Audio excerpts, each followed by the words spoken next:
உண்மையிலேயே பாடப்புத்தகங்களை தாண்டி நான் தொட்ட முதல் நூல் நியூ செஞ்சுரி புக் ஹவுஸ் நிறுவனம் வெளியிட்ட புத்தகம்தான். கலைவாணர் போயிட்டு வர்றாரு.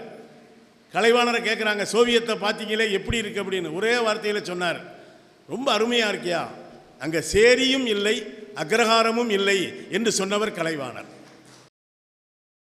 ஒரு குழந்தை வானம் என்று போட்டு முழுக்க முழுக்க கருப்பு வண்ணத்தை அடித்து லெனின் கையிலே கொடுக்கிறது. ஏன் உன் வானம் கருப்பாக இருக்கிறது என்று தோழர் லெனின் கேட்கிறார். அவர் சொல்கிறார், நாங்கள் குடியிருக்கிற வீட்டுக்கு பக்கத்தில் ஒரு எந்த 24 மணி நேரமும் கரிப்புகையை கக்கி கொண்டிருக்கிற ஒரு ஆலை இருக்கிறது. நான் எப்போது வானத்தை பார்த்தாலும் வானம் தெரிவதில்லை, இந்த கருப்பு புகைதான் தெரிகிறது. எனவே தான் என் வானம் கருப்பாக இருக்கிறது என்று அந்த குழந்தை சொன்னவுடன் தோழர்களே, அங்கிருந்து அதிகாரிகளை அழைத்து சொல்கிறார், நாளை அந்த ஆலை அந்த இடத்தில் இருக்கக்கூடாது என்று சொன்னவர் தோழர் Lenin. New century book house என்பது உண்மையிலேயே பாடப்புத்தகங்களை தாண்டி நான் தொட்ட முதல் நூல் நியூ செஞ்சுரி புக் ஹவுஸ் நிறுவனம் வெளியிட்ட புத்தகம்தான். நீங்கள் ஞான சம்பந்தனுக்கு பால் ஊட்டுவதற்கு உமையால் வந்ததாக சொல்வார்கள் புராணிகர்கள். ஆனால் உண்மையிலேயே இன்றைக்கு தமிழ்நாட்டில் இருக்கக்கூடிய இடதுசாரி இளைஞர்களுக்கு ஒரு அறிவுப்பால் ஊட்டிய ஞானத்தாய் என்று சொன்னால் அது NCBH நிறுவனம்தான். நான் மதுக்கூரில் ஒரு 6ஆம் வகுப்பு படித்து கொண்டிருந்த பொழுது அங்கே மதுக்கூர் பேருந்து நிலையத்தில் இந்த நடமாடும் விற்பனை நிலையம் என்கிற பெயரில் NCBH அநேகமாக அது 2 பேர் செய்வார்கள். ஒன்று பெரியார் சுயமரியாதை நிறுவனத்தின் சார்பிலே அந்த வாகனங்கள் வந்து நிற்கும். அதுபோல் தோழர் தாப்பா அவர்கள் பேசுகிற ஒரு கூட்டம். அதையொட்டி NCBHனுடைய அந்த நடமாடுகிற விற்பனை நிலையத்திலே தான் முதலாக அதனுடைய விலை ₹1. சிறுவர்களுக்கான ஒரு புத்தகம், சோவியத்தினுடைய கதை புத்தகம். அதைத்தான் முதலாக நான் வாங்கினேன். புத்தகத்தை தொட்டது என்பது அதன் பிறகுதான் இன்றைக்கு பல நூல்களை படைக்கிற ஒரு வாய்ப்பை தந்தது. அந்த வகையில் தமிழ்நாட்டிலே ஒரு அறிவு புரட்சியை நடத்திய ஒரு மிகப்பெரிய நம்முடைய அனைவருடைய நிறுவனம் இந்த NCBH என்பது. லெனினுடைய தேர்வு நூல்களை இன்றைக்கு NCBH, அதுவும் இங்கே ஸ்டாலின் குணசேகரன் அவர்கள் மிகச் சிறப்பாக சொன்னார்கள். இதை தோழர் முத்தரசன் வெளியிட்டு தோழர் K. பாலகிருஷ்ணன் அவர்கள் பெற்றுக்கொண்டால் அது ஒரு சாதாரணமான நிகழ்வு, ஒரு இடதுசாரி கட்சியினுடைய நிகழ்வாக இருக்கும். ஆனால் லெனின் என்பவர் அனைவருக்கும் ஆனவர் என்பதனால்தான் ஐயா இறையன்பவர்கள் இந்த புத்தகத்தை மறுபதிப்பு செய்துகிற பொழுது அதை இந்த தமிழ்நாட்டினுடைய திருக்கரங்களிலே ஒப்படைத்திருக்கிறார்கள். இதையெல்லாம் படிக்க வேண்டும். நிறைய தோழர்கள் வந்திருக்கிறார்கள். பொதுவாக கம்யூனிஸ்டுகள் என்றால் நிறைய படிப்பவர்கள் என்று ஒரு நம்பிக்கை இருக்கிறது. நான் கட்சி கூட்டங்களில் கூட அடிக்கடி சொல்வது உண்டு. பொதுவாக கம்யூனிஸ்ட் கட்சிக்காரர்களிடம் மற்றவர்கள் பேசுவதற்கு தயங்குவார்கள். நமக்கு கூட ஒரு காலத்தில் பழக்கம் உண்டு, இவங்கெல்லாம் மாஸ்கோவில் மழை பெஞ்சால் மதுரையில் கொடை பிடிப்பாங்க அப்படின்னு. ஆனால் இப்போ மாஸ்கோவில் சண்டை நடந்தால் அதில் பெட்ரோல் வாங்கி ரொம்ப குறைவான விலைக்கு இங்கே விற்று கொண்டிருப்பது யார் என்பதெல்லாம் நமக்கு தெரியும். ஆனால் அன்றைக்கு நாம் சர்வதேச நிகழ்வுகளை ஒன்றுபடுத்தி பேசுகிற பொழுது அப்படி நம்மளை கிண்டலாக சொல்வார்கள். ஆனால் உண்மையிலேயே நான் அடிக்கடி சொல்வேன் தோழர்களிடம், நம்மிடம் பேசுவதற்கு பிறர் அஞ்சுவார்கள். ஏனென்றால் இவர்கள் படித்து கொண்டே இருக்கிறார்கள், உலகத்தை புரிந்து கொண்டே இருக்கிறார்கள் என்று எதிரிகள் நம்புகிறார்கள். ஒருபோதும் நம்முடைய எதிரிகளினுடைய நம்பிக்கைக்கு நாம் துரோகம் செய்துவிடக்கூடாது என்று நான் அடிக்கடி சொல்வேன். அதனுடைய ஒரு வெளிப்பாடு தான் லெனினுடைய தேர்வு நூல்கள். ஏற்கனவே பாபா சாஹேப் அம்பேத்கருடைய தேர்வு நூல்கள், மார்க்சினுடைய தேர்வு நூல்கள், எத்தனை புத்தகங்கள் NCBH வெளியிட்டிருக்கிற புத்தகங்கள், எத்தனை புத்தகங்கள். நம்முடைய வீடுகளிலே செங்கல் இருக்கிறதோ இல்லையோ, நம்முடைய வீடுகளிலே NCBH இல்லாமல் தோழர்களுடைய வீடுகள் என்பதே இருக்க முடியாது. எவ்வளவு புத்தகங்களை அள்ளி கொடுத்திருக்கிறது இந்த NCBH, எவ்வளவு பொதுவுடைமையாளர்களை உருவாக்கி இருக்கிறது, எவ்வளவு அறிவை அள்ளி தந்திருக்கிறது. உண்மையிலேயே தோழர்கள் லெனின் அவர்களுடைய தேர்வு நூல்களை நான் ஏற்கனவே NCBHனுடைய வெளியீடாக படித்திருந்தாலும் கூட மீண்டும் ஒரு முறை அந்த நூல்களை எல்லாம் படிக்க வேண்டும். மீண்டும் மீண்டும் படிப்பதன் மூலம் நம்மை உரமேற்றி கொள்ள வேண்டும், திறமேற்றி கொள்ள வேண்டும் என்கிற விருப்பம் உண்டு. உண்மையிலேயே தோழர் லெனின் அவர்களை நினைத்து பார்க்கிற பொழுது சோவியத் யூனியனுக்கு பலரும் சென்று வந்தார்கள். இப்போ நீங்கள் சோவியத் யூனியனுக்கு போயிட்டு வந்து பலரும் எழுதியிருக்கிறார்கள். இங்கே தோழர் ஸ்டாலின் குணசேகரன் அவர்கள், சாமிநாத சர்மா அவர்களுடைய அந்த புத்தகத்தை இன்னமும் ஒரு ஒரு மார்க்ஸ் பற்றி தெரிந்து கொள்வதற்கு ஒரு அடிப்படையான ஒரு எவ்வளவு நேர்மை பாருங்கள் அவர்கிட்ட. எல்லாரை பற்றியும் எழுதியிருக்கிறார் அவர். இன்றைக்கும் மார்க்ஸை பற்றி ஒரு நல்ல புத்தகங்களிலே சாமிநாத சர்மா, அதுபோல் சோவியத்துக்கு பலரும் போய் வந்து எழுதியிருக்கிறார்கள். அதில் நான் ரொம்ப பலருக்கும் பரிந்துரை செய்கிற புத்தகம் மரியாதைக்குரிய நேத்து சுந்தரவடிவேல் அவர்கள் எழுதியிருக்கிற அந்த சோவியத் குறித்த புத்தகம். நிறைய பேர் எழுதியிருக்காங்க. ஐயா பெரியார் போயிட்டு வந்திருக்கார். பெரியார் அங்கே போயிட்டு வந்து நான் அங்கேயே இருந்தறேன் இருக்கார். இங்கேயே எனக்கு ஒரு குடியுரிமை கொடுத்துருங்க இருந்திருக்கேன் இருக்கார். கலைவாணர் போயிட்டு வர்றாரு. கலைவாணரை கேட்குறாங்க, சோவியத்தை பார்த்தீங்களே எப்படி இருக்கு அப்படின்னு. ஒரே வார்த்தையில் சொன்னார், ரொம்ப அருமையாக இருக்கியா, அங்கே சேரியும் இல்லை அக்ரஹாரமும் இல்லை என்று சொன்னவர் கலைவாணர். இதை விட எப்படி அன்றைக்கு இருக்கிற இந்த சோவியத் யூனியனை டிஃபைன் பண்ணிட முடியும்? ரெண்டே வார்த்தையில். அக்ரஹாரம் இருந்தால் கட்டாயம் சேரி இருக்கும் இல்லையா, அதனால் அங்கே அக்ரஹாரமும் இல்லையா சேரியும் இல்லையா, ரொம்ப நல்லா இருக்கியா அப்படின்னு கலைவாணர் சொல்லியிருக்கிறார். கவியரசர் தாகூர் போயிட்டு வந்திருக்கிறார். நிறைய பேர் போயிட்டு வந்திருக்காங்க. சோவியத்துக்கு அன்றைய சோவியத் அனைவரையும் அழைத்து அவர்களுக்கெல்லாம் அறிவூட்டியது. அப்படி சோவியத் யூனியனை பற்றி நமக்கு ஒரு பழைய இலக்கியங்களை எப்படி பார்க்க வேண்டும் என்பதை லெனின் வழியாகத்தான் நாம் அறிந்து கொள்கிறோம். இங்கே இருக்கிற சங்க இலக்கியமாக இருக்காலும் சரி, பழந்தமிழ் இலக்கியமாக இருந்தாலும் சரி, டால்ஸ்டாய் ஒன்றும் மார்க்சியத்தையோ இடதுசாரி கருத்துக்களையோ எழுதவில்லை. ஆனால் லெனின் என்ன சொல்கிறாரு, டால்ஸ்டாய் ரஷ்ய புரட்சியினுடைய கண்ணாடி என்கிறார். நீங்கள் டால்ஸ்டாயின் வழியாக உலகத்தை புரிந்து கொள்ளுங்கள் என்று லெனின் சொல்கிறார். நீங்கள் நிறைய தகவல்களை சொல்ல முடியும். நான் அதிக நேரத்தை எடுத்துக்க விரும்பலை. மார்க்சிம் கார்கியினுடைய தாய் நாவல் மதம் குறித்து லெனின் என்கிற புத்தகத்தை கூட நம்முடைய NCPH வெளியிட்டு இருக்கிறது. மதத்தை மார்க்சியர்களாகிய நாம் எப்படி பார்க்க வேண்டும், அதில் நான் ஒரு செய்தியை சொல்கிறேன். தாய் நாவலில் பாவல் அந்த தாய் நாவலினுடைய கதாநாயகன். உண்மையில் அந்த கதாநாயகன் கிடையாது, தாய் தான் அந்த நாவலினுடைய ஆதி, எல்லாமே அவள் தான். நீங்கள் தெரியும், அந்த பாவலுடைய தந்தை ஒரு குடிகாரன், குடிச்சிட்டு வந்து அந்த அம்மாவை அடிச்சுக்கிட்டே இருப்பான். அது ஒரு சாதாரண கத்தோலிக்க மத நம்பிக்கை கொண்ட ஒரு சாதாரண எளிய தாய். அவன் இறந்து போன பிறகு பாவலும் குடிச்சிட்டு வந்து அம்மாவை அடிப்பான். திடீரென்று அந்த தொழிற்சாலைக்கு போகிறான், தொழிற்சங்கத்தில் சேர்றான், மார்க்சிய நூல்களை படிக்கிறான். அந்த அம்மா தேவாலயத்துக்கு போய்விட்டு வருகிற பொழுது திடீரென்று அவர்களுடைய வீட்டிலே 2 படங்கள் மாட்டப்பட்டிருக்கிறது. அந்த படங்களை அதுவரை தாய் பார்த்ததே இல்லை. அந்த படம் யாருன்னு கூட கார்கி சொல்ல மாட்டார். 2 படங்கள் தாடியோடு மாட்டப்பட்டிருந்தது. இந்த அம்மா பயப்படுது. அன்னை மரியாளுடைய படத்தை தவிர, இயேசுபிரானுடைய படத்தை தவிர நம்முடைய வீட்டில் யாருடைய படத்தையும் மாட்டக்கூடாதே, இது யாருடைய படம் என்று அந்த தாய் கேட்கிற பொழுது பாவல் சொல்கிறான், நீங்கள் உலகத்தை ரட்சிப்பதற்கு கர்த்தர் வருவான்னு நம்புறியல்லம்மா? கட்டாயம் நம்புகிறேன். நிச்சயமாக இந்த உலகத்தை ரட்சிப்பதற்கு கர்த்தர் மீண்டும் வருவார். பாவல் சொல்கிறான், இனிமேல் நீ ஒருவேளை உன்னுடைய நம்பிக்கைப்படி இந்த உலகத்தை ரட்சிக்க கர்த்தர் வருவாரே, ஆனால் இயேசு போல வரமாட்டார், இந்த இருவர் போலத்தான் வருவார் என்று மார்க்ஸையும் ஏங்கல்ஸையும் பாவல் சுட்டி காட்டுவதாக கார்கி எழுதியிருப்பார்.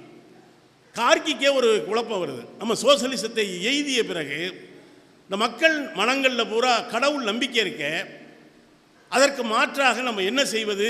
நான் ஒரு படைப்பாளி, லெனின் ஒரு தலைவர், கார்கி ஒரு படைப்பாளி. நீங்கள் ரஷ்யாவில் எவ்வளவு மத நம்பிக்கை வேறு விட்டு போயிருந்துச்சுன்னா, நான் ஒரே ஒரு செய்தி சொல்கிறேன். அந்த ரஷ்யாவினுடைய மன்னன் வந்து, நீங்கள் பெரிய வரலாறு அது, தேவாலயங்களுக்கும் மன்னராட்சிக்கும் இடையில் நிறைய முரண்பாடுகள் வரும்.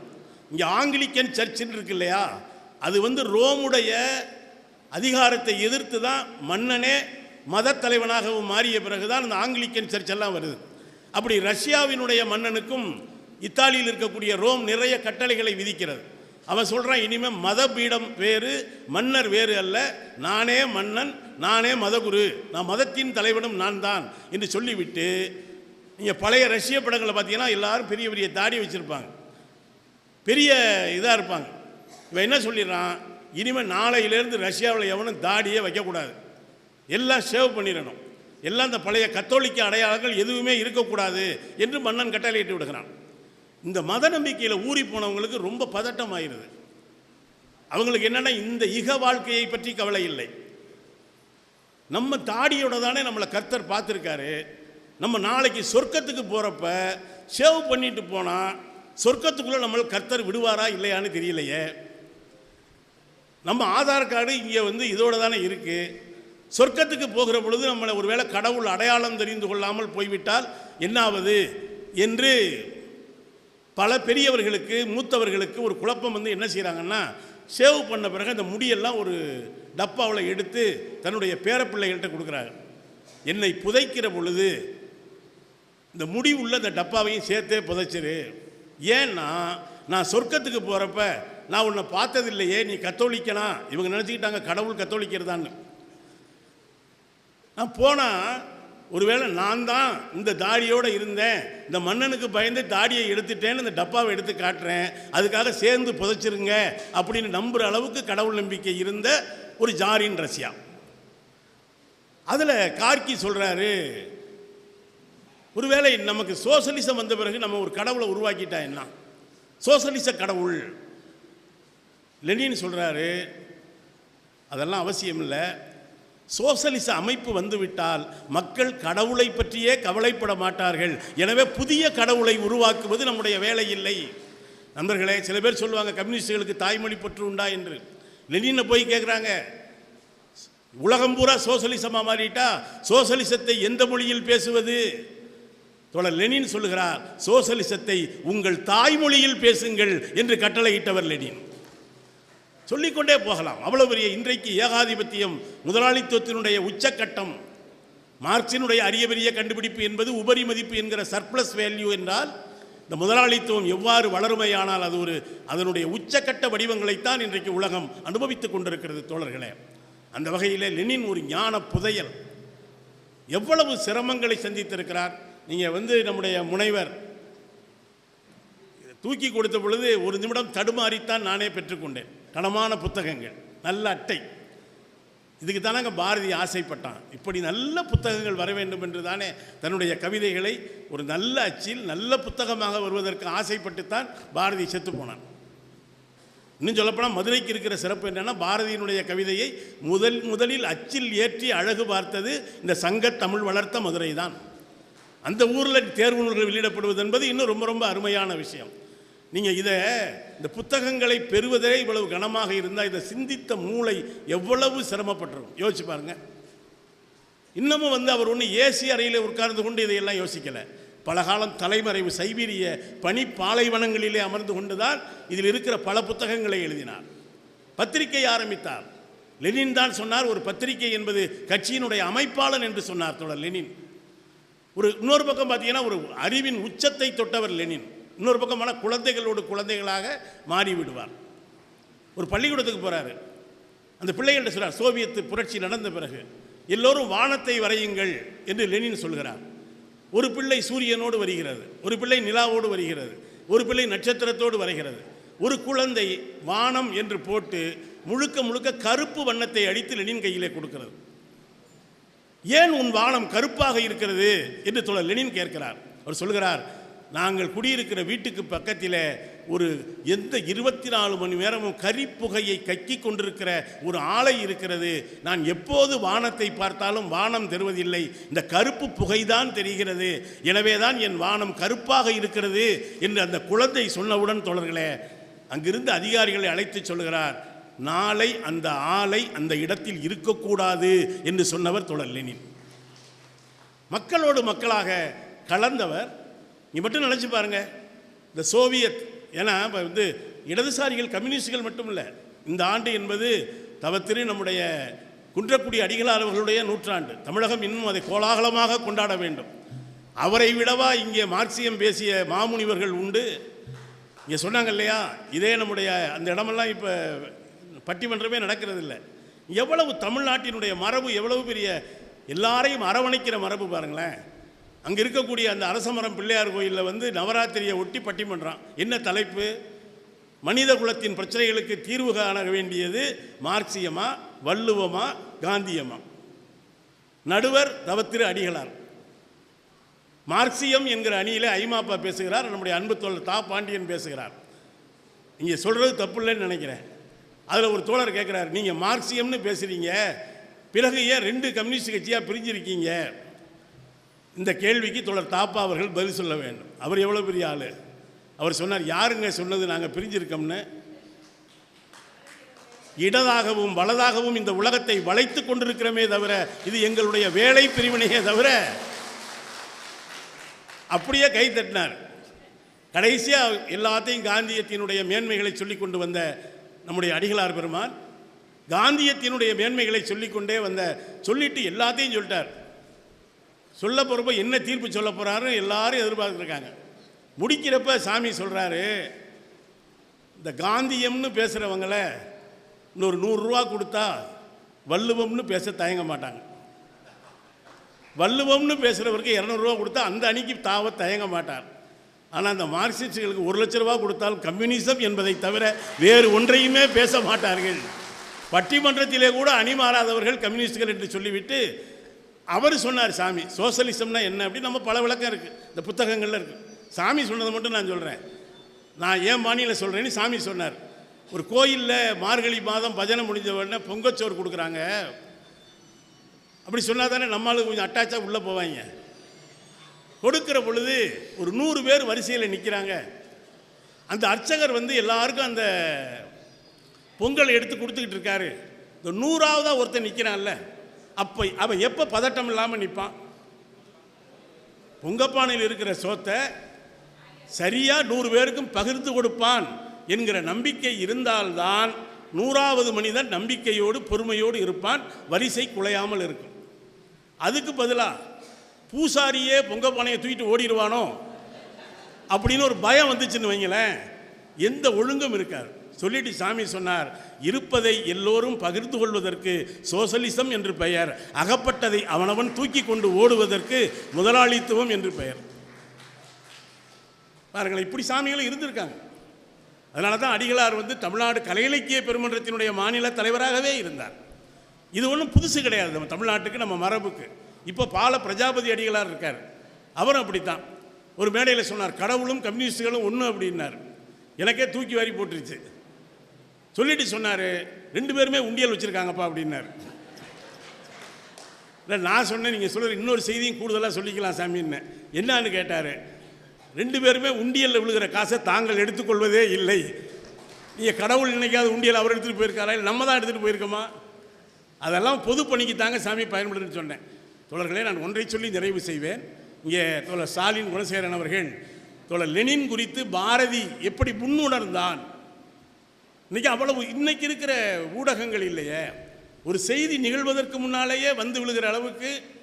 முன்னெல்லாம் ஒன்று நடந்தால் செய்தி போடுறது வேறு, இப்போல்லாம் செய்தி போட்டுட்டு அது நடந்து விட வேண்டும் என்று தான் அவ்வளவு பரபரப்பான ஊடகங்கள். நீங்கள் பாரதியினுடைய கட்டுரைகளை படித்தீங்கன்னா, இப்பொழுது தான் ஒரு ராய்ட்டர் தந்தி வந்தது என்று பாரதி எழுதுவான். பொது உடைமை என்கிற வார்த்தையை தமிழுக்கு தந்தவன் பாரதி தான், புரட்சி என்கிற வார்த்தையை தமிழுக்கு தந்தவன் பாரதி தான். ஆனால் இவ்வளவு தகவல்கள் கிடையாது. அவருக்கு கிடைத்த தகவல்களை வைத்து தான் தோழர் ஸ்டாலின் அவர்கள் சொன்ன உரலுக்கு ஒரு பக்கம் இடி, மத்தளத்துக்கு 2 பக்கம் இடி, ஸ்ரீமான் லெனினுக்கு எல்லா பக்கமும் இடி என்று எழுதியவர். பிறகு அவருக்கு கிடைத்த தகவல்களை வைத்துக்கொண்டு வேறு சிலவற்றும் எழுதியிருக்க, நான் உள்ளே போக விரும்பலை. ஆனால் பாவேந்தர் பாரதிதாசன் லெனின் மறைந்த பொழுது 22 ஒரு கவிதை எழுதுகிறார். அந்த கவிதை கூட நிறைய பேர் படிச்சிருப்பீங்களான்னு தெரியல. என்ன சொல்கிறாருன்னா, யுகமாகி நின்ற லெனின், உலகாகி நின்ற லெனின், உறவாகி நின்ற லெனின், அகமாகி நின்ற லெனின், அறிவாகி நின்ற லெனின், அரசால வந்த லெனின் என்று அந்த கவிதை போய்கொண்டே இருக்கும். முடிக்கிறப்ப எப்படி தெரியுமா பாவேந்தர் முடிச்சிருப்பாரு, உறவாகி உலகெங்கும் உலகால தொழிலாளர் ஆட்சி நெறி உரமாக்கி தந்த லெனினே என்று பாவேந்தர் அந்த பாடலை முடித்திருப்பார். எனவே பொது உடைமை கருத்துகள் தமிழ் சமூகத்தில் பரவி இருப்பது என்பது இன்று நேற்றல்ல, அது நீண்ட காலமாகவே இடதுசாரிகள் என்று தங்களை இப்போதானங்க வலதுசாரின்னு கூச்சப்படாமல் சொல்லிக்கிறாங்க. ஒரு காலத்தில் வலதுசாரியாக இருந்தால் கூட வலதுசாரின்னு சொல்லிக்க மாட்டாங்க. இப்போல்லாம் தொலைக்காட்சி விவாதங்களுக்கு போனால் வெக்கமே இல்லாமல் நான் ஒரு வலதுசாரி, நம்ம இடதுசாரின்னு சொல்கிறோம், அது வேறு விஷயம். வலதுசாரிங்கிறான். வலதுசாரினா மாற்றத்தை விரும்பாதவர்கள், பழமையை நோக்கி இந்த உலகத்தை இழுத்துச் செல்ல விரும்புபவர்கள் என்பது தான். இது ஒரு ஞான புதையலாக நம் கையில் இந்த புத்தகங்கள் கிடைத்திருக்கிறது. இறையன் பையா மீது எனக்கு என்ன மிகுந்த மரியாதைன்னா, ஏதாவது ஒரு புத்தகத்துக்கு பேச போகிறதுன்னா அதற்கான ஒரு மூடுன்னு நான் சொல்ல மாட்டேன், அதற்கான ஒரு மனநிலையை உருவாக்கி கொள்வதற்கு நான் ஐயா அவர்களுடைய ஏதாவது ஒரு புத்தகத்தை எடுத்து ஒரு அரை மணி நேரம் படித்து விட்டு போனால் அதை போய் காப்பி அடிக்கிறது கிடையாது. ஒரு பேசுவதற்கான மனநிலை எனக்கு வாய்க்கும். அப்படி சொல்லிக்கொண்டே போகலாம். அவர் தொடாத துறை இல்லை. அது நாவலாகட்டும், சிறுகதையாகட்டும், இன்றைக்கு இருக்கக்கூடிய தன்னம்பிக்கையாகட்டும். தன்னம்பிக்கையில் கூட சில பேர் ஒரு எல்லாரையுமே முதலாளி ஆக்குவது எப்படி. இப்போ பார்த்தீங்கன்னா பணம் சார் உளவியல்னு ஒரு புத்தகம் பயங்கரமாக பேசப்படுது. நீங்கள் அவருடைய தன்னம்பிக்கை நூல்களையும் படிக்க தயவுசெய்து. யாரையும் அம்பானி ஆக்குவதற்கு அவர் முயற்சி செய்யவில்லை, மனிதர்களாக்குவதற்காகத்தான் அவர் நம்பிக்கை என்கிற பெயரிலே எழுதி கொண்டிருக்கிறார். எல்லாரும் பணக்காரனாகுவது பெரிய விஷயமே கிடையாதுங்க. அதுக்கு பல வழிகள் இருக்குது. மனிதர்கள் ஆக்குவது தான் அவருடைய ஆகப்பெரிய அறிவியல். இந்த பணி ஓய்வுக்கு பிறகும் ஒரு வகையில் அது நமக்கு தமிழ்நாட்டுக்கு ஒரு நல்ல வாய்ப்பு. இந்த பணிச்சுமை எதுவும் இல்லாமல் எல்லா திசை தோறும் சென்று பேசுகிறார், எழுதுகிறார். நீங்கள் ஐயா இறையன்பவர்களை வைத்து இந்த லெனினுடைய தொகுப்பு நூல்களை வெளியிடுவது என்பது சால பொருத்தமானது. எல்லா வகையிலும் இதுதான் தமிழ்நாட்டில் இடதுசாரிகளாக தங்களை ஒரு இயக்கமாக இல்லாதவர்களும் கூட இந்த சிந்தனைகளை ஏற்றுக்கொண்டவர்கள், இந்த மரபை ஏற்றுக்கொண்டவர்கள். அதில் பல்வேறு இயக்கங்களும் உண்டு. அந்த வகையில் தோழர் லெனின் அவர்களுடைய இந்த தொகுப்பு நூல்களை ஒரு மறுபதிப்பு செய்திருப்பது என்பது NCBH இப்போ தோழர் ஸ்டாலின் அவர்கள் சொல்வதை பார்க்கிற பொழுது உண்மையிலேயே மகிழ்ச்சியாக இருக்கிறது, வியப்பாக இருக்கிறது. இந்த NCBHனுடைய அந்த அறிவு அறம், தொண்டு அறம் வளர வளர வளர தமிழ்நாட்டினுடைய அந்த நீர்மட்டம் உயர்கிறதுன்னு சொல்லுவாங்க இல்லையா, மழை பெய்ய பெய்ய நீர்மட்டம் உயர்வது போல NCBHனுடைய வெளியீடுகள் வர வர வர தமிழ்நாட்டினுடைய அறிவு மட்டம் உயர்ந்து கொண்டே போகும் என்கிற நம்பிக்கை எனக்கு உண்டு. அதே போல் NCBH எடுக்கிற எல்லா நல்ல முயற்சிகளுக்கும் நான் சார்ந்திருக்கக்கூடிய மார்க்சிய கம்யூனிஸ்ட் கட்சியும் தமிழ்நாடு முற்போக்கு எழுத்தாளர் சங்கம் உள்ளிட்ட அமைப்புகளும் உங்களோடு துணை நிற்போம்.